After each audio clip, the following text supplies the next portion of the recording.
نیک عورت کی پہچان۔ امام شعبی کے پاس ایک شخص آیا اور کہنے لگا کہ میں نے ایک عورت سے شادی کی، شادی کے بعد معلوم ہوا کہ وہ تو لنگڑی ہے، کیا میں اس کو اس کے والدین کے گھر واپس بھجوا دوں؟ امام شعبی فرمانے لگے، اگر تمہیں بیوی کے ساتھ دوڑ لگانی ہے، بھاگنا ہے، ریس لگانی ہے تو پھر تمہیں ضرور اسے چھوڑ دینا چاہیے، اور اگر ایسا نہیں ہے تو پھر وہ تمہارے عقد نکاح میں ہے، لہٰذا تم اس سے محبت کرو اور اس کے عیب اور کمزوریوں پر پردہ ڈالو۔ امام مالک کے زمانے میں ایک شخص اپنی بیوی سے بڑا تنگ تھا اور اسے ہر حالت میں طلاق دینا چاہتا تھا۔ ایک دن اس نے دیکھا کہ اس کی بیوی سیڑھیاں چڑھ رہی ہے۔ اس نے بیوی کو مخاطب کیا اور کہنے لگا، سنو، اگر تم سیڑھیوں کے اوپر چڑھتی ہو تو تمہیں طلاق، نیچے اتری تو بھی طلاق، اور اگر اپنی جگہ کھڑی رہی تو پھر بھی طلاق۔ اس عورت نے اپنے خاوند کی طرف دیکھا، لمحہ بھر کے لیے رکی، ذرا سوچا، اور پھر اس کے خاوند نے دیکھا کہ اس کی بیوی نے سیڑھیوں سے چھلانگ لگا دی۔ خاوند کی حسرتوں پر پانی پھر گیا اور اپنی بیوی سے مخاطب ہوا، میرے ماں باپ تجھ پر قربان، تو کتنی بڑی فاقی ہے۔ اگر امام مالک وفات پا جائے تو ممکن ہے کہ اہل مدینہ فتویٰ کے لیے تیرے پاس ہی آئیں گے۔ نبی کریم صلی اللہ علیہ وسلم نے فرمایا، اللہ تعالیٰ کے نزدیک حلال چیزوں میں سب سے بری چیز طلاق دینا ہے۔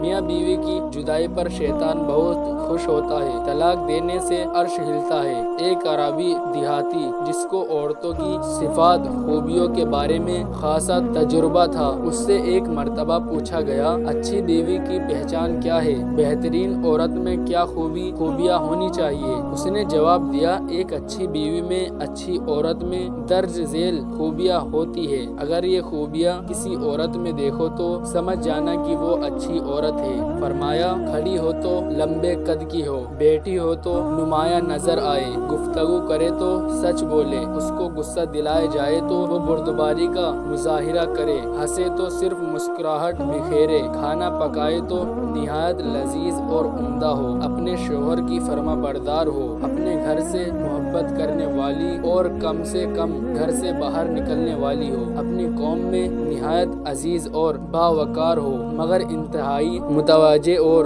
مسکینت مزاج ہو، خاوند سے محبت کرنے والی اور کثرت سے اولاد جننے والی ہو۔ اگر عورت ایسی ہوگی تو پھر اس کا ہر کام نہایت پسندیدہ ہوگا اور وہ سب عورتوں میں اچھی عورت شمار کی جائے گی۔ نبی کریم صلی اللہ علیہ وسلم نے فرمایا، سب سے اچھی عورت وہ ہے جب شوہر اس کی طرف دیکھے تو وہ عورت اس کو خوش کر دے، جو کچھ کہے تو مان لے، اور اپنی جان مال میں شوہر کے خلاف نہ کرے جو اس کو ناگوار ہو۔ نبی کریم صلی اللہ علیہ وسلم نے فرمایا، جب شوہر اپنی بیوی کی طرف اور بیوی شوہر کی طرف دیکھتی ہے تو اللہ تعالیٰ دونوں کی طرف رحمت کی نظر سے دیکھتا ہے۔ نبی کریم صلی اللہ علیہ وسلم نے فرمایا، ایسی عورت پر اللہ تعالیٰ کی رحمت نازل ہو جو رات کو اٹھ کر تہجد کی نماز پڑھے اور اپنے خاوند کو بھی جگائے۔